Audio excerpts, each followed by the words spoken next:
Wag naman puro adobo ang gawin nyo sa paa ng manok. Ganitong luto naman ang subukan nyo. Grabe, napakasarap nito, lalong-lalo na kung kalasbuto talaga. Kaya naman ituturo ko sa inyo kung paano ko to niluto. Una, pakukuluan muna natin itong paa ng manok. So, nilinisan ko na nga pala yan.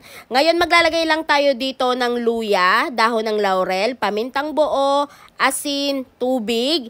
At pakukuluan natin ito ng 30 minutes. Isalang lang natin siya sa kalan at hayaan lang natin siya dyan hanggang sa kumulo ng 30 minutes. So, ginagawa natin yung proseso na ito para matanggal at mabawasan yung lansa ng paa ng manok. After 30 minutes sa pagpapakulo, malambot na yung ating paa ng manok at tingnan nyo naman, diba? Meron siyang mga itim-itim na mga bula-bula.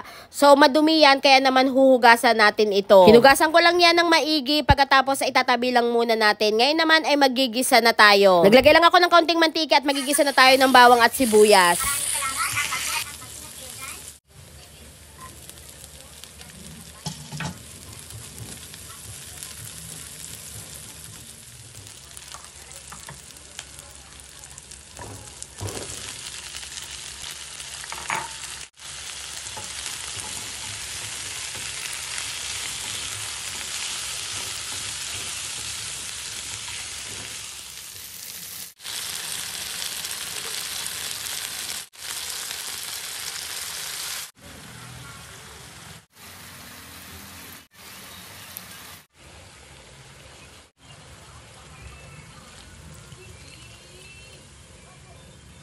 Isinangkutsa ko lang na maigi itong paa ng manok. Pagkatapos, naglagay na ako ng mga pampalasa. Naglagay ako ng oyster sauce, kaunting toyo, naglagay rin ako ng dahon ng laurel, star anise, tapos, naglagay rin pala ako dyan ng paminta. Naglagay rin ako ng isang maliit na bote ng Sprite at yun ang ipangsasabaw natin. Tapos, hahayaan lang natin siya dyan hanggang sa lumambot yung paa ng manok. At makalipas nga ang ilang minuto, ayan, medyo okay na yung paa ng manok natin, malambot na. So, naglagay ako ng kaunting asukal, pampabalance lasa. Tapos, nilagay ko na rin pala yung bulaklak ng saging. At naglagay rin ako ng tausi. So, konting tausi lang yung nilagay ko dyan. Hinugasan ko yung tausi kasi sobrang alat niya. Pagpatuloy lang natin yung pagluluto pa ng ilang minuto hanggang sa mag-reduce na yung sabaw nito.